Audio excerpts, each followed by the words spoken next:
నమస్కారం స్నేహితులారా. పిల్లలు, ఈరోజు మనము ఒక అద్భుతమైన స్నేహం గురించి ఒక కథ చెప్పుకుందాం. వింటారా? ఆ తప్పకుండా. ఇది ఎవరి కథో తెలుసా? మనందరికీ ఇష్టమైన కృష్ణుడి కథ. ఆయనకి ఒక చిన్ననాటి స్నేహితుడుండేవాడు. అవును, ఆ స్నేహితుడి పేరు సుధాముడు. సుధాముడంటే పాపం చాలా పేద బ్రాహ్మణుడన్మాట. అవును, చాలా పేదవాడు, కాని మంచివాడు, చాలా దయగలవాడు.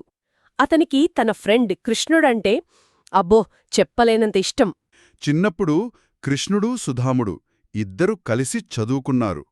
గుర్తుంది కదా, గురు సందీపని ఆశ్రమంలో. ఆ గుర్తుంది. అక్కడ కృష్ణుడు రాజకుమారుడైనా సరే సుధాముడు పేదవాడని చూడలేదు.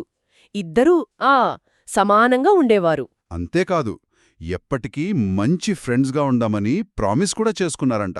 భలే ఉంది కదా. భలే ఉంది. కాని తర్వాత చాలా ఏళ్లు గడిచిపోయాయి. కథలో కొంచెం మార్పొస్తుంది. అవును, కృష్ణుడేమో ద్వారకా నగరానికి రాజయ్యాడు, పెద్ద రాజు. మరి సుధాముడు? పాపం సుధాముడు మాత్రం అలాగే పేదరికంలోనే ఉండిపోయాడు. చాలా కష్టాలు పడుతున్నాడు. ఒకరోజు వాళ్ళావిడ, సుధాముడు భార్య, అంది, ఏమండి, మీ స్నేహితుడు కృష్ణుడు రాజు కదా, ఆయన దగ్గరికి వెళ్ళండి. వెళ్ళి కలవండి, ఆయనేమైనా సహాయం చేస్తారేమో అని చెప్పిందనమాట. వెళ్ళేటప్పుడు ఖాళీ చేతులతో ఎందుకు, ఏదైనా చిన్న గిఫ్ట్ తీసుకువెళ్ళండి అని కూడా అంది. సుధాముడికి "హ్మ్, కొంచెం సిగ్గుగా అనిపించింది, రాజు దగ్గరికి వెళ్ళాలా అని. అయినా భార్య చెప్పింది కదా అని. తన దగ్గర ఏముందని చూసుకున్నాడు. పాపం పెద్దగా ఏమీ లేవు. కొన్ని అటుకులు, అంటే పోహా అంటారు కదా, అవి మాత్రం ఉన్నాయి. వాటినే ఒక చిన్న మూటలా కట్టుకున్నాడు. సరే, బయల్దేరాడు ద్వారకకు. వెళ్తున్నాడు కాని మనసులో చాలా ఆలోచనలు. అమ్మో, కృష్ణుడిప్పుడు రాజు, నన్ను గుర్తుపడతాడా? నేనేమో ఇలా పేదవాణ్ణి, ఆయనేమో అంత పెద్ద రాజు ఏమో అని అనుకుంటూ నడిచి నడిచి వెళ్ళాడు. చాలా దూరం ప్రయాణం చేసి చివరికి ద్వారక చేరుకున్నాడు. అక్కడంతా చూసి ఆశ్చర్యపోయాడు. పెద్ద నగరం, పెద్ద కోట. అక్కడ ద్వారపాలకులకు చెప్పాడు, నేను కృష్ణుడు స్నేహితుణ్ణి, సుధాముడిని అని. వాళ్ళు లోపలికి కబురు పంపారు. కృష్ణుడికి తెలిసింది సుధాముడు వచ్చాడు అని. అంతే, కృష్ణుడు ఎంత సంతోషపడ్డాడో తెలుసా? అవునా? ఏం చేశాడు? వెంటనే సింహాసనం మీద నుంచి లేచి ఆ. చెప్పులు కూడా వేసుకోకుండా పరుగు పరుగున వచ్చాడంట సుధాముడు దగ్గరికి. అబ్బా, నిజంగానా? స్నేహితుడు కోసం అంతలా పరిగెత్తాడా? అవును, వచ్చి గట్టిగా సుధాముణ్ణి కౌగిలించుకున్నాడు. సుధాముడికి కళ్ళలో నీళ్లొచ్చేశాయి. ఆహా, ఎంత మంచి స్నేహం కదా. తరువాత కృష్ణుడు సుధాముణ్ణి చెయ్యి పట్టుకుని లోపలికి అంతఃపురానికి తీసుకెళ్లాడు. తన పక్కనే సింహాసనంపై కూర్చోబెట్టాడు. రాజు పక్కన పేద స్నేహుడు, భలేగా ఉంది. అంతేకాదు, కృష్ణుడు ఒక పళ్ళెంలో నీళ్లు తెచ్చి సుధాముడి కాళ్ళు కడిగాడంట ప్రేమతో. అద్భుతం.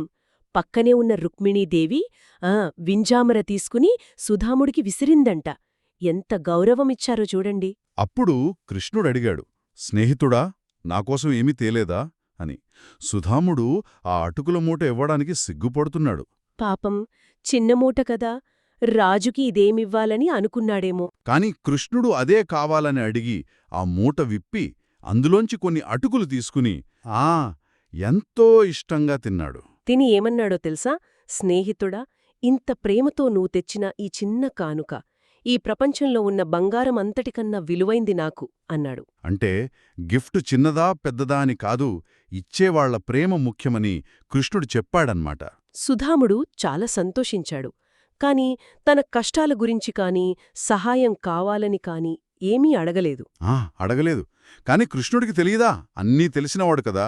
స్నేహితుడి పరిస్థితి అంతా అర్థం చేసుకున్నాడు. మౌనంగానే ఆశీర్వదించాడు. సుధాముడు కొన్ని రోజులక్కడే ఉండి తర్వాత సంతోషంగా ఇంటికి బయల్దేరాడు. కృష్ణుడు నన్ను ఇంత బాగా చూసుకున్నాడు అని మురిసిపోతూ వెళ్లాడు. ఇంటి దగ్గరకొచ్చేసరికి అక్కడ తన గుడిసె లేదు. అయ్యో, మరేమైంది? గుడిసె స్థానంలో ఒక పెద్ద అందమైన ఇల్లు ఉంది.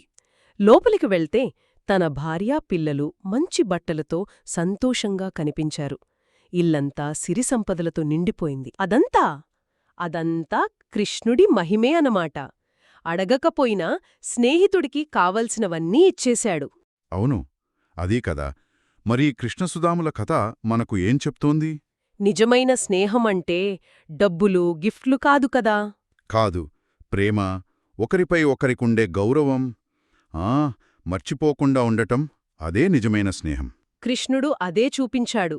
మనం కూడా ఎవరికైనా ఏదైనా ఇస్తే అది చిన్నదైనా సరే ప్రేమతో ఇస్తే అది చాలా గొప్పది, అమూల్యమైనది అని. అవును, నిజమైన సంపద అంటే బంగారం వెండి కాదు. ప్రేమ, మంచి మనసు, స్నేహం ఇవే అసలైన ఆస్తి. కరెక్ట్. ఇది మనం ఎప్పుడూ గుర్తుంచుకోవాలి. మనం కూడా మన స్నేహితులతో ఇలాగే ప్రేమగా, నిజాయితీగా ఉండాలి కదా. తప్పకుండా. సరే, మరి ఈ రోజుకు సెలవు తీసుకుందామా? మళ్ళీ ఇంకో మంచి కథతో కలుద్దాం. ఉంటాము. నమస్కారం.